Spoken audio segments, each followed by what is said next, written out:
and it is a multifocal disease that involving the pelvic region.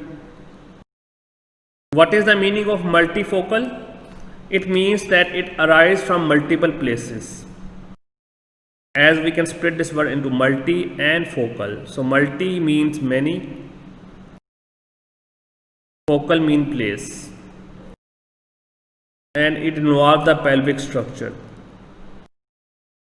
What will be the possible pathogenesis for this disease? It could be caused because of the three theories that has been discussed mentioned here. Like number one is regurgitation theory, number two is metaplastic theory, and number three is vascular or lymphatic dissemination theory. And let's discuss one by one. When we talk about regurgitation theory, we need to understand that in this case that the menstruation, the material that flow back to fallopian tubule, if you see these arrows following them, it going back to fallopian tubules. So the movement of the material, the menstrual material, if it travel to go back to the fallopian tubules, then it is known as retrograde bleeding. So it means that the bleeding instead going exit from the cervix, it exiting, it going back to the fallopian tubules to the ovary. So that is the one of the example in discussion about regurgitation theory. And if you see the word re, so wherever this prefix come re, it means back flow, back, it means back. So the black flow of the bleeding or the menstrual material to the fallopian tubules is example of retrograde theory. This is another picture that is explaining the same concept but in a more presentable way, and they are talking about regurgitation theory through fallopian tubules. So the bleeding will go back to the fallopian tubules and then it goes back to the ovary. The other theory is talking about is metaplastic theory, which explain in terms of the metaplastic changes in the coulombic epithelium. So in the second theory, they are talking about the cell de-differentiation, especially the metaplastic differentiation in the coulombic epithelium, or in terms of, it can be explained in terms of parietal mesothelium. Or what is mesothelium? Mesothelium is the layer that protect the organ. So the metaplastic theory explained in terms of the pelvic dissemination and through mesothelials, and that result in metaplastic differentiation of coulombic epithelium. The third theory is talking about lymphatic dissemination, and it can be disseminated through the pelvic veins and which can be traveled through lymph nodes.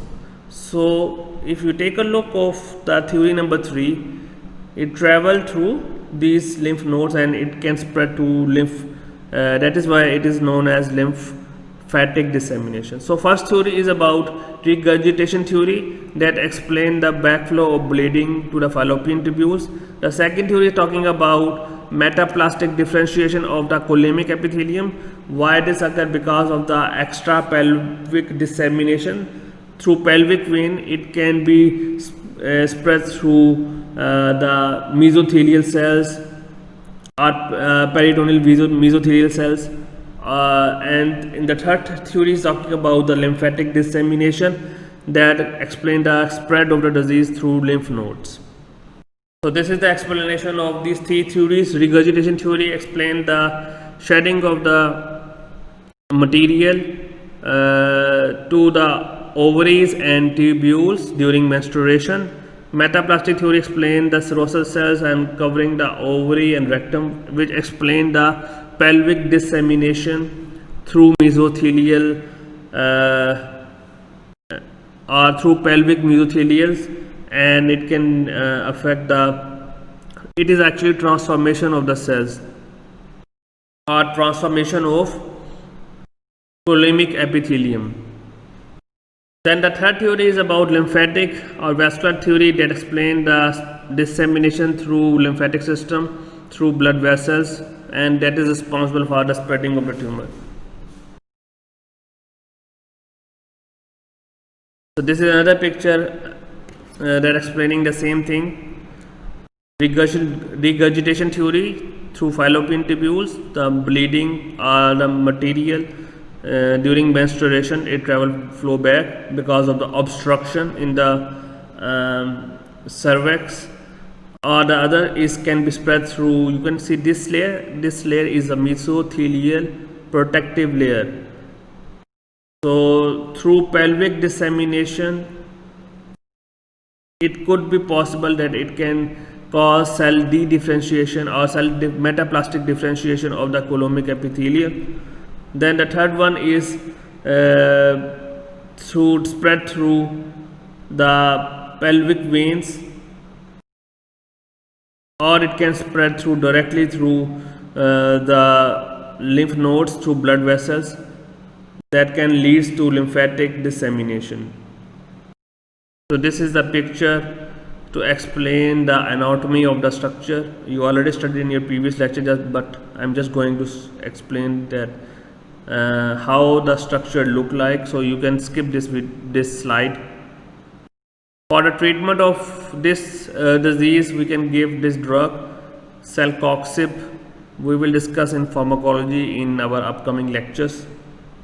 When we discuss about the morphology, we're talking about that the endometrium is functioning, but actually we will found aberrant foci. And if you see this picture that I just gave before, is actually you can see this side or the upper surface, or you can see it can be disseminated through ovary. So it is, that's why we discuss this thing as multifocal.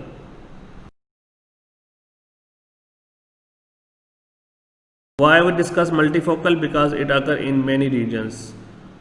So you can see they have been disseminated to many regions depending upon how they spread. So that's why in the morphology they're talking about that although the endometrium is functioning, but there will be the aberrant foci that appear red brown nodules or implants, and their size will be microscopic, 1 to 2 centimeter in diameter, and their structure look like the chocolate cyst, dark brown structure. So this is the dark brown chocolate cyst microscopically. How can we differentiate between adenomyosis and endometriosis?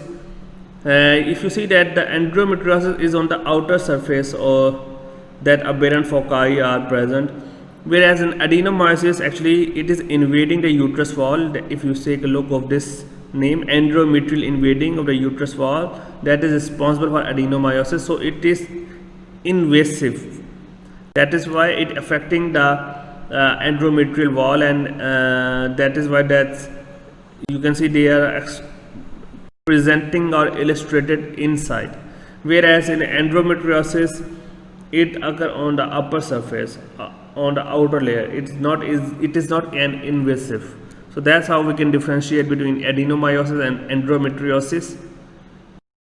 And this picture is going to explain that we have the inner layer is endometrium, and because it affecting the endometrium, the endometriosis can be explained in terms of adenomyosis. So we have four different layers: serosal layer, myometrium layer, and uterine cavity. That explain that cavity. The inner side is endometrium, then we have myometrium, and then we have the serosa. So this is just for the revision of your previous syllabus. The clinical features consist of extensive scarring of the oviducts or ovaries, produce discomfort in the lower abdominal quadrant, eventually leads to sterility. Rectal involvement may produce pain and defecation. Involvement of the uterine or bladder serosa and can cause dyspareunia, which is defined as painful intercourse or dysuria. So thank you so much for today's lecture. Hope to see you again.